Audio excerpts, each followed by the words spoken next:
안녕하세요. 엉클즈 아카데미의 조경만 원장입니다. 제가 유튜브 동영상을 통해서 또 여러분들하고 이렇게 만나게 돼서 매우 기대되고 반갑습니다. 오늘 시간에는 재무설계, 재무상담, 자기돈 경영에 관련된 사례를 통해서 과연 어떻게 하는 것이 내 돈 관리를 잘하고 효과적으로 할 수 있을까에 대한 고민을 함께 하는 시간을 갖도록 하겠습니다.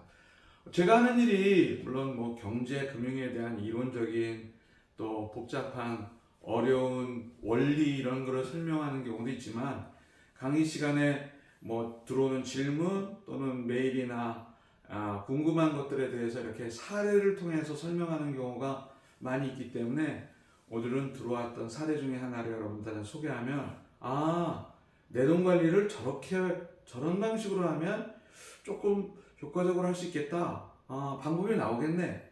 뭐 이런 것들을 느낄 수 있는 시간을 한번 마련해 보도록 하겠습니다. 앞으로도 다양한 경우의 수, 다양한 케이스를 가지고 여러분들을 만나면 오늘의 경우가 저건 나랑 나이도 다르고 상황이 많이 내게 아닌데 이렇게 느끼시는 분들도 다음에는 도움을 받을 수 있을 거라고 생각합니다.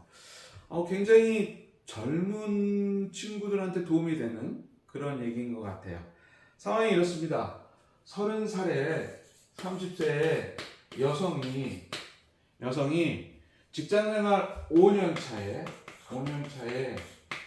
이제 제가 만났을 때 그 다음에 결혼을 하려고 준비를 하다 보니까 내가 결혼하게 되면 결혼 자금도 필요하지만 앞으로 어떻게 살아갈까, 그리고 경제적인 부분을 고민하면서 저한테 어떻게 하면 좋을까요? 뭐 이런 질문을 한 케이스이기 때문에 상황이 비슷하신 분들은 도움이 될 거예요.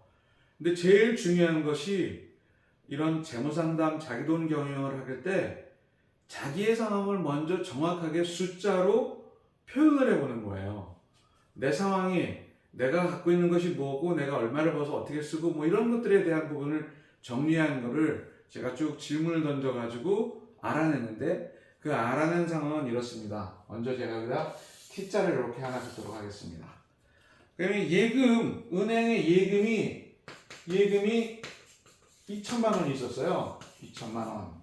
만원 단위로 제가 여기다 적을 거예요. 그 다음에 주식이 있는데 회사가 뭐 큰 회사는 아니지만 이제 언젠가 주식시장에 상장을 하고 그러면 이제 우리 사주라는 걸 직원들하고 같이 공유를 하게 되는데 우리 사주로 받은 주식, 우리 사주.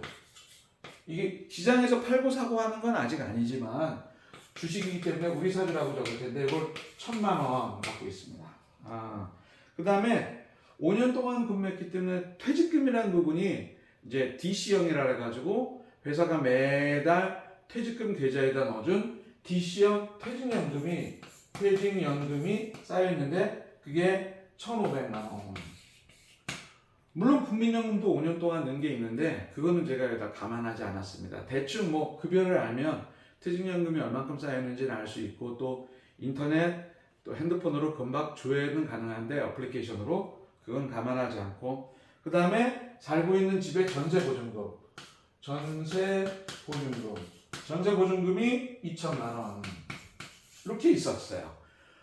뭐 아직 미혼이고 직장생활 5년 차이기 때문에 뭐 다양한 자산의 형태를 갖고 있는 건 아니지만 대충 물어봤을 때 이 정도의 자산을 갖고 있었는데 이게 7,500만 원의 자산 합계가 나오더라고요. 여러분들도 5년 정도 되신 분은 이 정도는 갖고 계신가요? 뭐 그거에 대한 분석이나 제 의견은 조금 이따 말씀드리기로 하고 그 다음에 부채 얼마 있었나? 그러니까 카드를 매달 한 200만 원 쓰는 거기 때문에 다음 달에 돌아올 거니까 지금은 빚이죠. 자기가 갚아야 될 거니까 그걸 단기 부채 이렇게 우리가 얘기해요. 그게 200만 원.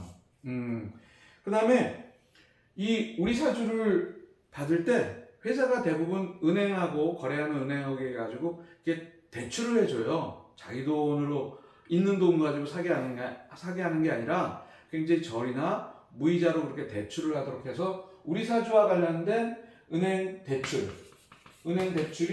이게 1,000만 원 그대로. 그러니까 1,000만 원 대출 받아서 1,000만 원 주식 산 거죠. 이런 상황입니다. 그래서 이걸 계산해 보니까 부채는 1,200만 원. 그럼 이제 이쪽 가진 것, 내 이름으로 된 가진 것에서 이건 사실 갚아야 될 남의 거죠. 이걸 우리가 자산 그렇게 부르고요. 자산.